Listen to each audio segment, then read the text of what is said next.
Thank you. Jan Logie. Thank you, Mr Speaker. I rise to support this member's bill, which is about restoring a code of ethics for the teaching profession. And there's several reasons that the Greens are supporting this bill.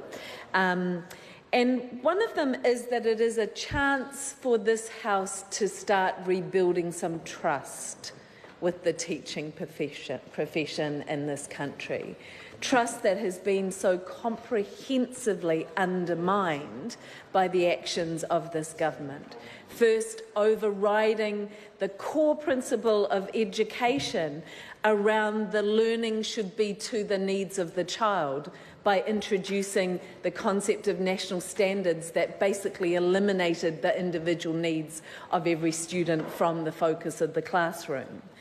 And it also, in terms of the introduction of the charter schools and now the further privatisation and almost eradication of decent education in the Cools venture. And we heard from a previous speaker, Joe Goodhue, saying that, this is because they moved to a code of conduct because teachers have let themselves down so jolly badly. And she's suggesting that we've only been listening to unions. And it's true that I have not been listening to Hehia Parata when it comes to good educational guidance, and I have not been listening to people in the Koru Lounge. We have, in the Green Party, however, been listening to the hundreds of teachers from schools all around this country who came to Select Committee when the bill that got rid of the Code of Ethics came before Parliament, who said they did not want this change. That is where this bill came from. It came from listening to teachers. And it is completely disingenuous to say that unions are pushing that line in opposition to teachers. That is just simply not true. And we've heard also from members on this side saying we want to go backwards to old thinking around ethics and that the new modern thinking is the code of conduct. Well, actually, that's just rubbish. The new modern thinking is saying that good decision-making happens within safe frameworks. The more an institution, and this is regardless of what the institution is bound by strict rules, then the more room there is for error, the less judgment is developed. And we need our teachers to be working in environments where they develop judgment, because there are no rights and wrongs in good teaching. There is relationship and there is development.